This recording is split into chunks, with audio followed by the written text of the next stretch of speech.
Hello guys, आज हम पढ़ते हैं एंटोटॉक्सिन एंड एक्सोटॉक्सिन। ठीक है, तो सबसे पहले हम देखते हैं कि एक्सोटॉक्सिन क्या होते हैं। बेसिकली एक्सोटॉक्सिन जो होते हैं वो प्रीडोमिनेटली किस में प्रेजेंट होते हैं, ग्राम पॉजिटिव में प्रेजेंट होते हैं। कुछ और होते हैं जो कि ग्राम नेगेटिव में प्रेजेंट होते हैं। बेसिकली एक्सोटॉक्सिन होते क्या हैं, जो बैक्टीरिया होता है। अब एक्सोटॉक्सिन का मतलब क्या हुआ, एक्सो यानी बाहर हो गया। ठीक है, तो जो बैक्टीरिया होता है वो कोट करता है कुछ टॉक्सिन को, यानी प्रोटीनेशियस सब्सटेंस होते हैं जो कि एक्सक्रीट आउट होते हैं बैक्टीरिया से, और वो क्या करते हैं, वो वायलेंस फैक्टर की तरह काम करते हैं, यानी एक्सोटॉक्सिन की तरह काम करते हैं। ठीक है, अब ये एक्सोटॉक्सिन जो होते हैं बहुत सारे रिलीज होते हैं, मतलब जो बहुत सारी प्रोटीन फॉर्म करेगा वो रिलीज हो जाते हैं बैक्टीरिया से। अब वो रिलीज़ होने के बाद वो क्या होते हैं, वो बेसिकली टारगेट स्पेसिफिक होते हैं।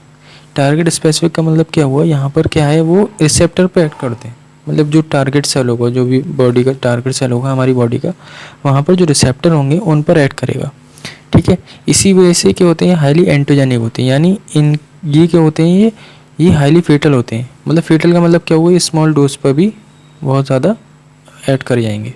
ठीक है, लेकिन इसमें एक चीज़ ये है कि ये जो होते हैं वो हीट लेवाइल होते हैं, ये हीट लेवाइल होते हैं, यानी इससे क्या होता है कि हीट क्या करती है, इसको डैमेज कर देगी। ठीक है, हीट डैमेज कर देगी। ठीक है, इसीलिए इस एप्लीकेशन फैक्टर क्या है, अगर हमें एक्सोटॉक्सिन को ख़त्म करना है तो एक्सोटॉक्सिन को ख़त्म करने के लिए सिंपल क्या है, हम हीट कर दें चीज़ों को। ठीक है, तो उससे क्या होते हैं, एक्सोटॉक्सिन ख़त्म हो जाएंगे। ठीक है, इसमें कुछ एग्जांपल हैं, जैसे हम पढ़ते हैं कोराइनोबैक्टीरियम डिप्थीरिया, है ना। डिप्थीरिया जो होता है वो एक्सोटॉक्सिन की वजह से होता है, जो उसका पैथोजेनेसिस होती है हम पढ़ते हैं, वो उसकी पैथोजेनेसिस वो एक्सोटॉक्सिन की वजह से ही होती है।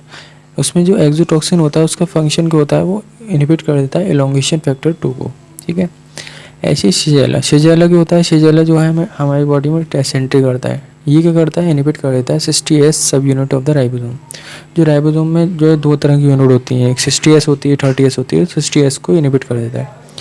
बोtulinum टॉक्सिन क्या होता है, वो बेसिकली इनहिबिट करता है न्यूरोट्रांसमीटर को। न्यूरोट्रांसमीटर बेसिकली जो प्री साइनेप्टिक न्यूरोट्रांसमीटर होते हैं उनको इनहिबिट करता है। ठीक है, इसका नाम फंक्शन ये होता है। अब जैसे अब दूसरा आता है endotoxin. Endotoxin mainly exclusively mainly जो होता है ग्राम नेगेटिव में ही प्रेजेंट होते हैं। एक एक्सेप्शन होता है लिस्टेरिया, वो ज़्यादा इंपॉर्टेंट नहीं है। तो एंडोटॉक्सिन जो ग्राम नेगेटिव में ही क्यों प्रेजेंट होते हैं, ऐसा क्यों है, क्योंकि एंडोटॉक्सिन जो रिलीज होते हैं वो लिपिड से होते हैं। जो लाइपोपॉलीसैकेराइड लेयर होती है वो ग्राम नेगेटिव में प्रेजेंट होती है, आउटर लेयर जो होती है हम पढ़ते थे। ठीक है, तो लिपिड एक इसका कंपोनेंट होता है लाइपोपॉलीसैकेराइड लेयर का, वो रिलीज़ करता है एंडोटॉक्सिन, एंडोटॉक्सिन की तरह काम करता है।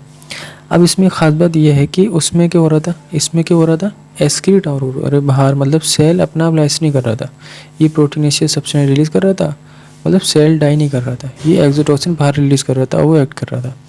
लेकिन यहाँ उल्टा होता है, यहाँ पर ये एक तरह से बॉम्ब की तरह काम करता है, खुद अपना आप एक बॉम्ब बन जाएगा। और वो बॉम्ब बनने के बाद क्या होता है, वो लाइसिस हो जाती है बस्ट की। ठीक है, उसकी वजह से क्या होता है, एंडोटॉक्सिन रिलीज होता है, मतलब सेल को मारना ही पड़ेगा। यहाँ पर एंडोटॉक्सिन अगर रिलीज़ कर रहा है तो सेल को अपना आप को मारना ही पड़ेगा। ठीक है, इसीलिए क्या होता है, ये ज़्यादा स्पेसिफिक नहीं होता क्योंकि कोई रिसेप्टर पर ऐड करता नहीं है। ठीक है, तो ये पूरली एंटीजेनिक होगा। ठीक है, और इसके लिए हमें डोज क्या होनी चाहिए, ज़्यादा होनी चाहिए।